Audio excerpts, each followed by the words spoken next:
저는 시작부터 감사합니다. 왜냐면 다 집에 간 줄 알았어요.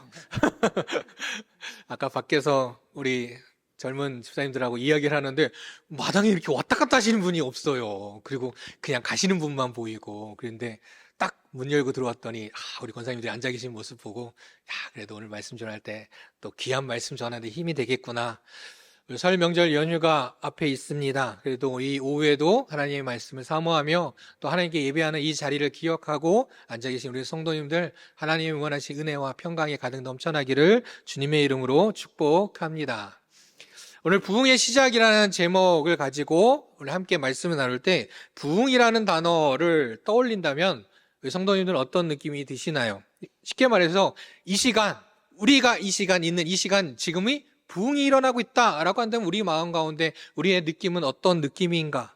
무언가 그런 느낌이 아닐까요? 풍성한 느낌, 가슴 벅차고 무엇보다도 그냥 조용한 게 아니라 뭔가 시끌벅적하고 막 그런 느낌 들지 않겠습니까? 그런데 우리가 부흥에 대하여서 목사님들 통해서 말씀을 들어왔던 것처럼 사실 부흥이라는 말은 우리가 그런 느낌이 들 수 있지만 사실은 그 느낌보다도 더 중요한 것이 있다라는 것입니다. 부흥이라는 단어를 우리가 한번 본다면 사전적 의미로 볼 때 부흥이라는 글자는 한자로 볼 때 회복할 부 그리고 일 또는 일으키다라는 흥 이 단어로서 사전적 의미는 이렇습니다. 쇠퇴하였던 것이 다시 일어남 또는 그렇게 되게 함 이런 의미를 가지고 있다라는 것이죠. 그러니까 우리가 부흥이라고 하면 풍성한 거, 무언가 가득 차고 시끌벅적한 거, 무언가 다 된 것처럼 뭔가 이렇게 이루어진 것처럼 보인다고 하지만 그 안에 중요한 의미를 기억해야 되는데 그것이 무엇이냐? 회복이라는 의미가 그 안에 꼭 담겨져 있다라는 겁니다. 무너진 곳, 쓰러진 곳에서 다시 일어나고 일으켜지는 것, 다시 원래의 모습으로 돌아가는 것, 그것이 바로 부흥이라는 것이죠. 특별히 올해 교회학교의 그 교사 표어로서 저는 이렇게 정해왔습니다. 성령 충만함으로 부흥을 꿈꾸는 교사라는 표어를 좀 정했습니다. 그러면 사도행전 9장 31절 말씀을 함께 붙들기로 또 나아가기로 결정하였는데요. 말씀은 이렇습니다. 그리하여 온 유대와 갈릴리아와 사마리아 교회가 평안하여 든든히 서가고 주를 경외함으로 성령의 위로로 진행하여 수가 더 많아지니라. 초대교회 그 부흥을 이루었던 그 교회, 그때의 교회들을 우리가 함께 돌아보고 생각하면서 평안한 교회학교, 주님의 위로가 풍성히 넘치는 교회학교, 그로 인해서 더 많은 우리의 다음 세대들이 모여 함께 예배하는 그런 교회학교의 부흥을 우리가 함께 교사들이 먼저 꿈꿔보자, 또 이를 위해 함께 기도하며 나아가자라는 의미로 이 표어를 또 정해보았습니다. 사랑하는 성도 여러분, 이와 같이 우리도 부흥해야 하지 않겠습니까? 우리 교회도 부흥해야 하지 않겠습니까? 그러면 어떻게 해야 할까요? 이 부흥에 대해서 생각하면서 우리는 흔히 부흥하면 어떻게 합니까? 부흥 주시옵소서. 부흥이 이 땅 가운데 임하기를 기도합니다라고 간구를 하죠. 특히 2007년 우리가 그때 이야기를 하는데요. 2007년에 다시 그 1907년도에 그 평양 대부흥 성회를 기억하면서 이 세대의 한국의 교회가 성도들이 다시금 부흥으로 일어나기를 원하는 마음으로 2007년에 함께 모여 함께 기도하며 그 부흥의 역사들을 이루고자 많은 노력들이 있었습니다. 그리고 그렇게 준비하고 실행하였었죠. 그런데 어떤가 잠깐 돌아보면 물론 그 부흥 운동하는 가운데 준비하는 가운데 실행되는 가운데 그 기도하는 가운데 물론 영적으로 성장하고 어느 정도의 부흥의 모습도 보이고 또 그로 인해서 구원받은 이들도 분명히 있었던 것만큼 사실입니다. 그런데 우리가 1907년 듣고 들었던 물론 직접 경험해보지는 못했지만 듣고 들었던 1907년의 그 평양 대부흥 운동 2007년에도 그러한 이름을 붙일 수 있었는가라고 생각하면 또 그렇지는 않았던 것 같습니다. 몇 번 들었던 2023년 미국 에즈베리에서 일어난 성령의 운동, 그 부흥의 이야기는 말씀을 통하여서도 몇 번 또 말씀을 드렸었지요. 미국에 있던 대학교에서 일어난 이 부흥 운동으로서 그 교회, 대학교뿐만 아니라 주변의 많은 캠퍼스에도 그 부흥의 역사들이 이어졌었습니다. 그런데 이 부흥의 역사에 찬물을 끼얹는 이들도 있었습니다. 이들을 시기하는 그런 마음이었는지 모르지만 이랬던 거예요. 그때 그 성령운동, 그 부흥운동이 마치 그 학교의 진행팀들, 그 학교의 임원들이 억지로 만들어낸 거다. 그냥 자연스러운 것처럼 보이게 한 계획하여서 나타내었던 운동이다라고 말하는 이들이 있었다라는 것이죠. 그러한 말들이 계속 돌고 있었음에도 불구하고 중요한 건 뭐였냐면 이러한 말들이 있었음에도 불구하고 그 학교에 그 학생들은 또한 그 부흥의 자리에 함께 있었던 이들은 전혀 개의치 않고 성령님의 인도하심 따라 그 부흥의 역사들을 만들어 갔었다라는 것이죠. 또 제가 들었던 얘기는 당시 미국에서 유명한 찬양팀들, 예배 인도팀들도 있잖아요. 그 팀들이 저희들도 함께 돕겠습니다. 저희도 그 자리에 함께 가서 저희들도 가서 함께 하도록 하겠습니다라고 많이들 접촉하고 이야기했었다고 합니다. 근데 그 학교에서 모두 다 거절을 했었다라는 것이죠. 왜 그랬을까요? 유명한 찬양팀들이 온다면 많은 사람들이 더 몰려올 수 있지 않을까요? 특히 요즘 젊은이들은 요즘 뭐 아시는지 모르겠지만 한국에서도 많은 예배팀 워십팀들이 있고 많은 청년들이 많은 젊은이들이 먼 곳이어서 찾아가서 그 예배에 함께 참여하거든요. 미국은 더 크거든요. 그러면 더 많은 사람들이 모여서 더 큰 부흥의 역사를 이루어갈 수 있었을 텐데 왜 그들은 거절했을까? 그들도 모두 알고 있었기 때문이죠. 그 부흥의 운동이, 그 성령의 운동이 누가 하는 거요? 성령님께서 하시는 것이기에, 하나님께서 하시는 것이기에 뭐 유명한 찬양팀, 유명한 어떤 목회자 또 어찌 보면 인지도 높은 사람들, 그런 사람들을 받지 않았다라는 것입니다. 부흥은 결코 우리가 계획한다고 해서 이루어지는 게 아니라는 말을 하고 싶습니다.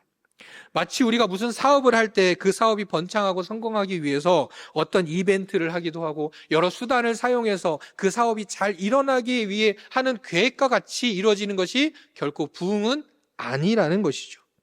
모두가 아는 유명한 목사님을 모신다고 해서 훌륭한 찬양팀을 모신다고 해서 성전이 정말 빠질 것 없이 환경이 구성되었다고 해서 부흥이 이루어지는 것도 결코 아니라는 것입니다. 뭐 사역자가 되고 나서 그러지는 않는데 교회학교 교사일 때, 특히 예전에 중등부 교사일 때 가끔은 아닌데 한두 번 정도 그랬던 것 같습니다. 외부의 어떤 이런 집회나 찬양 집회에 참석해서 그 인도자들이 하는 거 보면서 마음에 감동이 올 때들 있잖아요. 그 인도자가 이런 말을 했을 때, 뭐 이러한 찬양의 어떤 콘티를 했을 때, 어떤 이러한 액션을 했을 때 그곳에 있던 사람들이 다 은혜 받고 감동될 때 있잖아요. 그럼 딱 캐치하고 와서 우리 교회 와가지고 우리 아이들 앞에서 수련회 때 해보는 거죠. 그럼 똑같은 은혜가 될 거야 라고 생각했던 적이 있었습니다. 신약 초대교회 가보면 그런 거 있죠. 사도들이 세례를 베풀고 사도들이 어떤 하나님의 은사를 이렇게 행하는 것을 보고 와서 그 기술을 나한테 알려주십시오 라고 말했던 마술사와 같이 말입니다. 혹여나 그 마음은 진실된 마음이 있었다고 할지라도 하나님께서 하시지 않으면 아무것도 되지 않았죠. 그래서 교사일 때 저도 한두 번 정도였던 것 같습니다. 따라서 똑같이 멘트 해보고 똑같이 액션 해보고 똑같이 찬양 콘티로 해봤지만 아무런 변화가 없는 걸 보면서 또 그러면서 한번 배웠던 것 같습니다. 부흥은 하나님께서 허락하시는 것이요 하나님께서 이끄실 때 가능한 것이라는 것이죠. 그렇다면 그냥 다시 오실 주님을 기다리듯 하나님께서 언젠가 하시겠지라고 하면서 그날을 그냥 기다리기만 하는 것이 또 우리의 모습이어야 할까요? 진정한 부흥, 또 우리의 삶, 우리의 가정에서, 우리의 삶의 자리에서, 일터에서 더 나아가 우리 교회에서 부흥을 꿈꾸고 나아갈 때 그 시작에 무엇이 있어야 할까? 바로 오늘 느헤미야의 말씀, 이스라엘 백성들의 모습을 보고 나아가고자 합니다. 우리가 이스라엘 백성들을 말씀 속에서 보면 어떤 모습들을 많이 봅니까? 그들이 범죄했던 모습들, 때로는 하나님 앞에 심판받았던 그들의 모습들을 보면서 또 깨우치기도 하고 뉘우치기도 하는데 어찌 보면 오늘 느헤미야 8장에 나타나는 이 이스라엘 백성들의 모습은 바로 진정한 부흥의 역사의 그 현장 가운데 그 부흥의 시작의 첫 발걸음의 모습들이 아닌가 말씀을 보며 묵상케 되었습니다.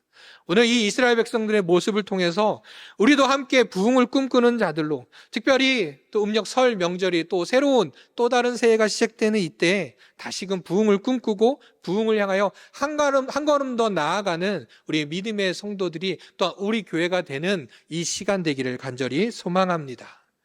오늘 말씀으로 나아가 보면 포로로 잡혀갔던 이스라엘 백성들이 이제 고향으로, 하나님께서 약속하신 땅으로 돌아왔습니다. 그리고 기나긴 시간 동안 성전을 지었고 이제 성벽도 지어 완성하였습니다. 성벽이란 무엇입니까? 그 성벽이 지어짐으로 인해서 이제 분명한 영역이 생겨났다는 것이죠. 그리고 그로 인해서 이스라엘의 원래 모습으로 회복되었음도 의미하고 있습니다. 그리고 이 성벽이 재건되는데 52일밖에 되지 않았다라고 이야기하고 있지요.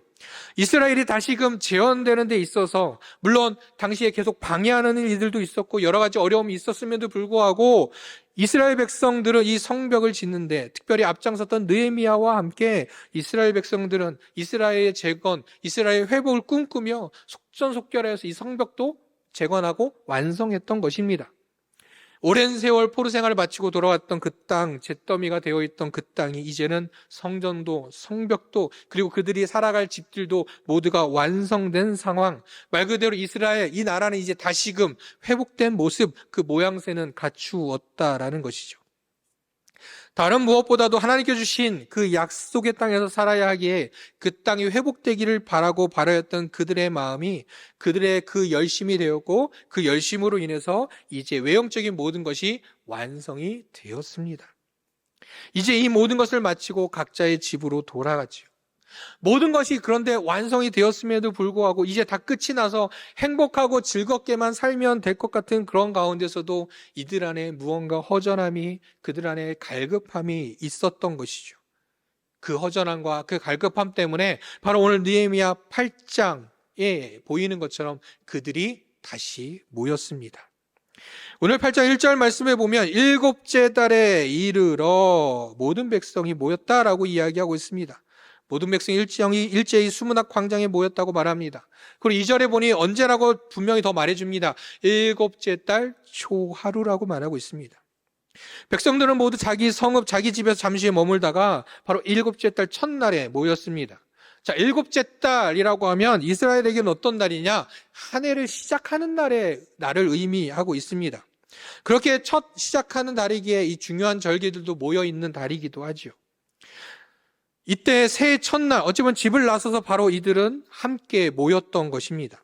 또한 여기서 일제히 모였다라고 하는 거 원어로 들어가 보게 되면 일제히란 표현은 더 정확히 말하면 한 사람처럼이라고 말하고 있습니다. 무슨 말이냐? 백성들 수많은 사람들이 모였는데 그들은 너나 할 거 없이 한 사람처럼 모두 한 마음으로 한 갈급함을 가지고 모였다라는 사실이죠. 무엇보다도 이 모임은 누가 불러서 모인 모임도 아니라는 겁니다. 자발적으로 나왔습니다. 그리고 그 마음은 하나에 대한 마음이었던 것이죠. 그리고 그들이 모여서 이스라엘 백성들은 바로 에스라를 찾고 그에게 요청 한 가지를 합니다. 그것이 무엇입니까? 여호와께서 이스라엘에게 명령하신 모세의 율법책을 가져와 주십시오 라고 요청을 합니다. 모세의 율법책을 가져와 주십시오. 자, 그 율법책이 잘 있는지 없는지 확인하기 위해서였을까요? 아니면 율법책을 마치 무슨 법전을 가지고 가져와서 누굴 재판하기 위해서 그 책을 가져와 달라고 말한 것이었을까요? 우리가 알듯이 그게 아니죠. 무엇입니까? 율법책을 가져와 그 말씀을 우리에게 들려주십시오라는 그 마음이었습니다. 또한 그 율법은 그냥 사람들이 정해놓은 것이 아니라 여호와 하나님께서 그들에게, 우리에게 하신 그 말씀을 우리는 듣기 원합니다라는 이스라엘 백성들의 한 가지의 마음, 그 한 가지의 갈급함을 가지고 모였던 것이죠. 그러하기에 에스라는 바로 율법책을 가지고 와서 사람들 앞에서 그 율법을 읽기 시작했습니다. 자, 오늘 보면 이스라엘 백성들 그냥 몇 사람에 의한 것이 아니라 한두 명이 아니라 그 온 공동체가 바로 모든 백성들이 하나님 말씀에 갈급하고 목말라 하고 있었다라는 것이죠. 성전과 성벽과 가옥과 그들이 이제 살아갈 모든 환경들이 회복되고 완성되었음에도 불구하고 그들의 자리와 그들이 살아갈 모든 영역들이 다 회복되었음에도 불구하고 그것들보다 더 중요한 것 하나, 채워져야 될 것이 하나 있었으니 그것이 바로 하나님의 말씀, 하나님께 드리는 온전한 예배가 회복되어야 된다는 것이 바로 그들이 가지고 있었던 한 가지의 마음이었고 그러하기에 그 말씀을 들려달라 요청하였던 것입니다. 그들은 모든 것이 갖추어져 있었지만 갈급했었고 그 갈급함이 결국 공동체의 회복과 부흥을 이끄는 그 부흥을 시작하는 계기가 되었다라는 것입니다. 삶에 있어서 우리가 믿음의 삶을 살아감에 있어서도 어떤 어려움도 느끼지 못하고 갈급함도 없이 그냥 나는 다 풍족해, 나는 아무런 어려움도 없어 라고 생각하면서 살아간다면 어찌 보면 오늘 말씀을 볼 때 부흥이 난 우리의 삶에, 우리의 교회에 있을 수 없다라는 것이죠. 사랑하는 성도 여러분, 하나님의 말씀과 하나님께 드리는 예배를 향한 사모함이, 갈급함이 있는 우리 모두가 되기를 간절히 소망합니다. 그 사모한 마음을 가지고 하나님의 말씀을 붙들고 하나님의 예배를 향한 온전히 나아가는 믿음의 성도들이 다 되기를 간절히 소망합니다. 매주 드리는, 또 어찌 보면 매주 드린다고 하지만 그냥 매주 반복해서만 드리는, 그냥 이 한 시간 그냥 흘려보내는 자리로 여길 것이 아니라 정말 이 예배의 한 시간을 사모하며 기다리는 우리 모두가 되기를 간절히 소망합니다. 그렇게 예배를 사모하고 그 예배의 자리에 그냥 또 한두 명만 나오고 그치는 것이 아니라 우리 온 성도가 함께 나와 예배하는 그런 우리 대한교회 예배 자리가 되기를 간절히 소망합니다. 썩 좋은 내용은 아니지만 요즘에 오징어 게임이라는 드라마가 좀 유행하는지 모르겠지만 오징어 게임이라는 드라마가 있습니다. 근데 그 드라마 중에 한 장면이 저를 참 사로잡았었는데요. 그 장면의 한 장면이 어떤 장면이었느냐, 한 사람이 빵을 엄청 많이 산 겁니다. 또 나아가서 복권도 엄청 많이 산 거예요. 빵과 복권을 한가득 가지고 그 사람이 한 공원으로 갑니다. 그 공원엔 노숙자들이 많이 모여 있는 곳이었습니다. 그리고 그 사람은 한 사람에게 먼저 다가갑니다. 그리고 한 손에는 빵을, 한 손에는 복권을 들고 그 사람에게 이야기를 한 거죠. 이 중에 한 가지만 고르세요. 그러자 그곳에 있던 사람이 둘 중에 하나, 무엇을 골랐을까요? 그 사람이 먼저 복권을 고릅니다. 그렇게 많은 사람들이 복권을 고르는 모습들을 보여줍니다. 근데 복권을 긁어보니 어떻습니까? 꽝꽝꽝꽝꽝꽝꽝만 나오는 거죠. 물론 그 중에 어떤 사람은, 하지만 몇몇 중에는 빵과 복권 중에 무엇이요? 빵을 선택하고 빵을 가지는 사람들도 있었습니다. 그러면서 자신의 줄임배를 채우는 사람이 있었죠. 진짜 갈급한 것이 무엇인지를 분명히 아는 사람과 진짜 필요한 것이 무엇인지 모르는 사람의 모습이 대조적으로 나타나는 것을 보았습니다. 예배를 드리지 않는 것, 예배 한 주 빠지는 것, 예배 자리에 함께하지 않는 것, 만약 이것이 아무렇지 않게 여기는 사람은 결국 하나님의 말씀과 하나님과의 만남에 그 예배에 대해 전혀 갈급하지 않는 사람이라는 것이죠. 자신의 것에 배불러서 그냥 잊고 살아가는 것, 하나님은 잊어버린 채 살아가는 것, 그런 사람에게 결코 영적 회복도, 우리가 늘 꿈꾸는 부흥도 이루기는커녕 시작의 첫 발걸음도 할 수 없다라는 것입니다. 하나님의 말씀과 예배에 대한 갈급한 가운데 더욱더 하나님을 향한, 말씀을 향한 사모함이 더 커져가는 우리 모두가 되기를 간절히 소망합니다. 그 갈급함 속에 하나님께 나와 예배하며 진정한 부흥의 시작, 그 첫 발걸음이 되어지는 저와 우리 성도님들, 우리의 삶의 자리, 그리고 우리 가정, 우리 교회가 되기를 주님의 이름으로 축복합니다. 자, 이제 백성들의 요청으로 에스라가 율법책을 가지고 나아가 읽기 시작합니다. 그리고 율법책을 읽는 그 자리에서, 그 율법을 읽는 그 자리에서 이스라엘 백성들의 모습을 오늘 보여주고 있는데요. 바로 예배를 사모하며 하나님 말씀을 사모하는 자들의 모습이 바로 이러한 모습인 것입니다. 그리고 이 모습이 바로 부흥의 시작의 때에 가져야 될 모습인 것이죠. 어떠한 모습들이 있었을까요? 3절에 보면 이렇게 말합니다. 수문학 광장에서 새벽부터 정오까지 남자나 여자나 알아들 만한 모든 사람 앞에서 읽음에 뭇 백성이 그 율법책에 귀를 기울였다 말합니다. 남녀노소를 불문하고 구분하지 않고 모인 이스라엘 백성들이 이른 아침부터 정오까지 율법책에 귀를 기울입니다. 하나님의 말씀이 선포될 때 온 회중이 그 말씀에 귀를 기울여 듣고 있었다라는 것이죠. 그 모습은 정말 상상만 해도 감격적이지 않습니까? 신약에서 보면 산 위에 올라 몇 날 며칠이고 예수님의 말씀을 듣는 그 산상수훈이 들려지던 그 자리의 모습들, 또 몇 날 며칠이고 이어질 하나님의 말씀을 듣기 위해서 집에서 쌀과 음식을 가지고 와서 또한 챙겨와서 모였던, 우리가 알고 있는 그 말씀 신앙사경에 모였던 우리 믿음의 선배들, 몇 년 전인가 중등부 수련회 때 몇 시간을 성경 통독으로 진행했던 적이 있습니다. 앞에서 목사님과 선생님들이 돌아가면서 성경을 읽고 아이들은 그 자리에서 그 성경책을 함께 보는데, 물론 조는 친구도 있고 딴짓하는 친구들도 간혹 있었지만 긴 시간 동안 앞에서 성경 말씀을 통독할 때, 읽어나갈 때 그를 귀를 기울이고 있었고, 또한 일어나서 마지막 장을 읽을 때 함께 일어나서 그 말씀을 함께 읽었었거든요. 그 자리, 아마 이 중에 있던 분들 중에서도 많은 이들이 함께 모여 성경 통독하는 자리에 있으셨던 분들은 아마 그 감격의 자리들을 다 공감하실 줄 믿습니다. 이스라엘 백성들은 그 긴 시간 동안 함께 그 말씀에 귀를 기울였습니다. 아니, 우리가 말할 때 아침부터 정오까지라고 말하지만 그들은 시간에 전혀 개의치 않았다라는 것이죠. 자신들이 해야 할 일들도 있었을 것이고 자신들이 누려야 할 어떤 안락함도 다 있었겠지만 그런 것이 이 말씀을 듣는 앞에서 아무런 의미가 없었던 것이죠.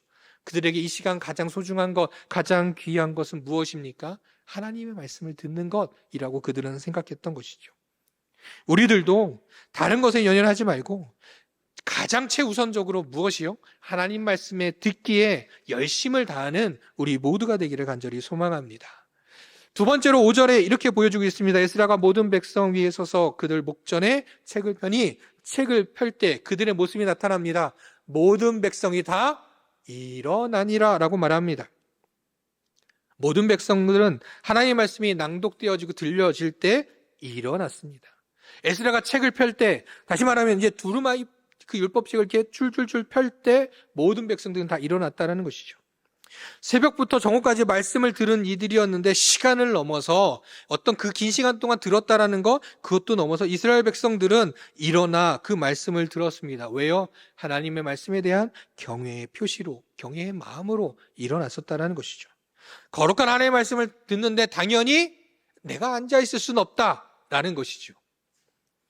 그래서 간혹 이 말씀대로 어떤 교회들은 또 어떤 자리에서는 성경 봉독을 할 때 어떻게 해요? 온 성도들이 다 같이 일어나 말씀을 듣는 그러한 교회들도 있다고 들었습니다. 그 이유는 무엇입니까? 바로 하나님 말씀 향한 경외함, 그리고 하나님의 말씀을 귀하게 여기는 그 마음에서 행동을 취했던 것이죠. 그리고 더 나아가서 일어섰다라는 것은 그냥 들려지는 말씀을 내가 경외하며 그 말씀을 소중히 여긴다라는 것과 하나 더 그 말씀을 듣기만 하는 것이 아니라 그 이상으로 그 말씀에 내가 순종하겠다라는 결심과 의지도 담겨져 있다는 것이죠. 이어서 6절에 보면 그 의지를 분명히 보여주고 있습니다. 6절에 보니 에스라가 위대하신 하나님 여호와를 송축함에 그 다음에 그들의 행동이 보여집니다. 모든 백성이 손을 들고 아멘 아멘 응답하고 몸을 굽혀 얼굴을 땅에 대고 여호와께 경배하니라. 에스라가 여호와 하나님의 이름을 높이며 송축할 때 백성들은 아멘 아멘이라고 외쳤습니다. 저희들도 그 외침에 동의합니다. 에스라가 외치는 그 여호와 하나님의 이름을 송축하는 그 송축함에 저희도 그러합니다 라고 같은 고백을 드리면서 또한 행동은 무릎을 꿇고 땅에 엎드리는 진정한 경배의 모습을, 예배의 모습을 그들은 보여주고 있다는 것이죠. 앞에서도 그랬던 것처럼 이들의 모습은 정말 하나님의 말씀 듣기를 얼마나 간절하게 원하고 있었는지, 또한 그 가운데 그들이 얼마나 하나님 앞에서 겸손한 마음으로 섰었는지 알 수 있는 것입니다. 자, 그들의 모습은 또 이어집니다. 마지막으로 말씀을 듣는 자리에서 그들의 모습 한 가지가 더 보여지는데요. 9절에 보니 백성이 율법의 말씀을 듣고 다 우는지라. 이들은 말씀을 듣고 다 울었습니다. 더 분명히 말하면 하나님의 말씀이 선포되어지고 그 말씀이 깨달아질 때, 깨달아짐으로 바로 그들은 울기 시작했다는 것입니다. 왜요? 그 말씀 속에서 그들이 발견한 것이 있었기 때문이죠. 왜 그들이 포로의 삶을 살아야 했었는지 그것의 원인이 바로 자신들에게 있었음을 우리들이 범죄했기 때문이라는 사실을 그들이 분명히 알았다는 것이죠. 우리가 지켜야 할 그 하나님의 말씀을 온전히 지키지 못했다는 그 사실이 있었다는 것이죠. 그리고 또 하나, 우리의 범죄함뿐만 아니라 그렇게 범죄한 우리임에도 불구하고 우리를 구원하시고 우리를 다시금 회복시키신 그 하나님의 은혜에 감사하지 않을 수 없는 그들의 마음이 있었기에 그들은 그 감사의 마음으로 눈물을 또한 흘리지 않을 수 없었던 것입니다. 오랜 포로 생활 끝에 모든 것을 잃어버리고 상실했던 그들의 삶, 그러하게 성전을 짓고 성벽을 재건하는 일에 힘썼습니다. 하지만 이 모든 일의 궁극적인 목적은 무엇입니까? 그들에게 성전을 짓고 성벽을 짓고 나라를 건설하는 것, 그것이 중요한 것이 아니라 바로 하나님과 함께하는 백성, 하나님께 예배하는 백성이 되어야 되는 사실을 다시금 이 말씀을 통해 깨닫게 되었다라는 것이죠. 그렇게 이 깨달음 속에 울음을 그들은 가졌고, 또한 이것으로 인해서 그냥 그것으로 그친 것이 아니라 이후의 말씀을 통해서 보게 되면 그들의 다시금 하나님께 드리는 절기가 회복되어지고 하나님께 드리는 예배가 회복되어진 모습이 이어지는 것을 보게 됩니다. 사랑하는 성도 여러분, 부흥의 시작의 모습, 우리의 예배 자리, 적어도 주일에 예배를 드리며 나올 때 우리의 모습은 바로 이 이스라엘 백성들처럼 일곱째 달 초하루 수문 앞 광장에 모였던 그들처럼, 그들의 모습처럼 나아가야 하지 않겠습니까? 하나님의 말씀을 사모하며 하나님을 향하여 경외하고 그 앞에 겸손하며, 또한 무엇보다도 하나님께서 오늘 들려주시는 그 말씀대로 내가 살겠노라는 굳은 의지와 함께 그 말씀에 비추어 내 삶에 하나님 앞에 부끄러운 모습들이 있다면 온전히 자백하고 고백하고 참여하며 회개하는 모습들이 바로 우리의 모습이어야 한다는 것입니다. 고람되오 하나님 앞에 선자, 하나님의 우리의 예배 가운데, 우리의 삶 가운데 바로 하나님 앞에 선자로서 살아갈 때 하나님께서 우리에게 역사하시어 우리의 삶에, 우리의 가정에, 우리의 교회에 부흥을 이루어 주실 줄 믿습니다. 그렇게 부흥을 꿈꾸고 이뤄가도록 준비되는 우리 교회와 주의 백성들, 성도들이 다 되기를 다시금 주님의 이름으로 축복합니다. 이렇게 이른 아침부터 저녁까지 주님의 말씀이 선포되었습니다. 그리고 현장에 모였던 이들은 회개와 또한 감격과 감사의 눈물을 흘리고 있었습니다. 자, 이때 지도자였던 느헤미야, 에스라 그리고 레위 사람들 일제히 백성들에게 말을 합니다. 무슨 말입니까? 눈물을 그쳐라. 왜요? 바로 이 날은 거룩한 날이요 기뻐해야 할 날이기 때문이라는 것이죠. 왜요? 그날은 절기상 나팔절, 즉 새해를 맞이하는 하나님으로 인하여 기쁨이 넘쳐나는 날이기 때문입니다. 그들이 슬퍼하는 것 또한 하나님께서 원하지 않기 때문이라는 것이죠. 그리고 나서 느헤미야는 그들에게 이렇게 말합니다. 10절에 보니 이렇게 말해요. 살찐 것을 먹고 단 것을 마시되 준비하지 못한 자에게 나누어 주라라고 말합니다. 말 그대로 돌아가서 이 기쁨을 함께 나누어라 라고 말한 것이죠. 그렇게 이스라엘 백성들은 자신의 성읍으로, 자신들의 집으로, 자신들의 마을로 돌아가서 먹고 마시며 즐거워하며 나만 그런 것이 아니라 다른 이들에게도 나누어 주며 크게 기뻐하였다라는 것입니다. 새해 기쁨을 나누는 그 기쁨의 날로 보내었다라는 것이죠. 그렇게 백성들은 갈급한 마음과 사모하는 마음으로 하나님 말씀에 청종하였고 그 말씀에 순종하며 또한 그 말씀을 통한 깨달음을 삶을 통하여 보여주었습니다. 그 삶을 통하여 기쁨을 누렸고 또한 자신만 누린 것이 아니라 그 삶을 통해 모든 이들의 주변 애들에게도 그 기쁨에 참여할 수 있도록 해 주었던 것이죠. 그것이 바로 오늘 말하고자 하는 부흥의 자리요 또한 우리가 알고 있는 하나님의 나라가 확장되어지고 세워지는 자리라는 것입니다. 부흥의 역사를 이루었던 예루살렘 초대교회에 있었죠. 그들이 가졌던 것 중에 큰 것이 있는데 바로 그들이 가지고 있던 공동체입니다. 그들은 내 것 주장하지 않고 서로 함께 있었죠. 부흥을 이루어가는 데 있어서 교회가 가져야 될 참 모습이 바로 이런 모습입니다. 너와 나, 네 것, 내 것이라고 생각하는 그런 생각을 벗어나서 우리라는 것, 바로 하나님 안에서 우리가 함께 모든 것을 바라보며 함께 마음을 품고 함께 살아가는 것, 그것이 바로 온전한 회복의 교회, 부흥의 교회의 모습 아니겠습니까? 사랑하는 성도 여러분, 오늘 느헤미야 8장의 이스라엘 백성들의 모습, 어찌 보면 그 말씀의 현장에 특별하게 별나게 색다른 어떤 그런 것은 전혀 없었습니다. 그저 하나님의 말씀이 선포되었고 가르쳤고 그 말씀을 들었을 뿐이죠. 그러나 그 자리에 있었던 자들의 모습이 결국 부흥의 역사의 그 시작이 되었습니다. 오늘 우리 교회가 신앙의 회복, 교회의 부흥을 일으키기 위해서 해야 될 것, 바로 그것을 보여주는 것 아니겠습니까? 때로 어떤 이들은 부흥을 위하여서 지나치게 어떤 인위적으로 그냥 사람들의 관심을 끌려하는 것, 그리고 그렇게 모였을 때 그것을 부흥해놓으라 라고 말하는 이들도 있을지 모릅니다. 또 때로는 어떻게 보면 진짜 잘 짜여진 어떤 프로그램과 확실한 이벤트, 또 때로는 그냥 사람들에게 많이 알려져 있는 사람들로 인하여서 그냥 눈에 보이는 효과로 사람들이 많이 모인 것처럼 보일지 모르지만 그것은 결국 진정한 부흥을 시작하는 것도, 그러한 진정한 부흥도 될 수 없다는 것이죠.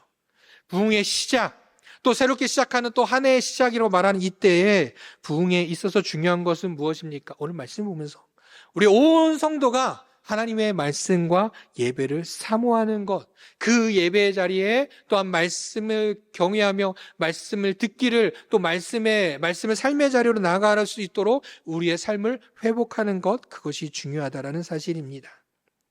또한 혼자 지켜보고 혼자만 가는 것이 아니라 온 성도가, 온 가족이 하나 되어서 예배에 나가며 하나님 말씀에 귀 기울이고 순종하는 삶을 살아가는 것, 그때 비로소 우리를 통하여 우리 교회, 우리 가정에 진정한 부흥이 일어날 줄 믿습니다.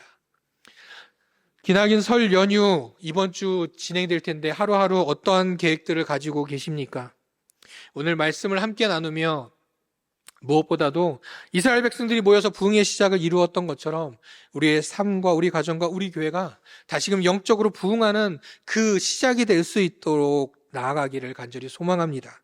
내가 먼저 말씀에 집중하고 또한 함께하는 이들과 마음을 모아서 하나님 앞으로 나아가는 그런 우리 모두가 되기를, 내가 되기를, 우리의 가정이 되기를, 우리 교회가 되기를, 그래서 하나님께 기쁨이 되어서 큰 감격과 감동이 넘쳐나며 감사가 넘쳐나며 그 부흥을 꿈꾸어 나아가는 저와 우리 성도님들, 우리 대강교회가 되기를 주님의 이름으로 축복합니다.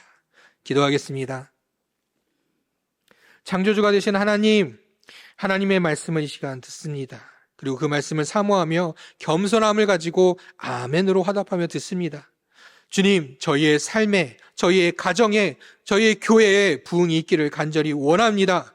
주님의 때에 이르시되 이를 위해 먼저 주님 앞에 엎드리는 저희가 되게 하여 주시옵소서. 오직 주님의 말씀과 주님께 드리는 예배를 사모하는 저희들 되게 하여 주시고, 그와 함께 말씀에 따라 순종하며 살아가는 저희가 한 사람 한 사람 되겠사오니 주님, 진정한 회복의 역사가, 부흥의 역사가 저희 가운데 이루어져 오직 기쁨의 그 감격 가운데 살아가는 저희 모두가 되게 하여 주시옵소서. 진리가 되시는 우리 주 예수 그리스도의 이름으로 기도드립니다. 아멘.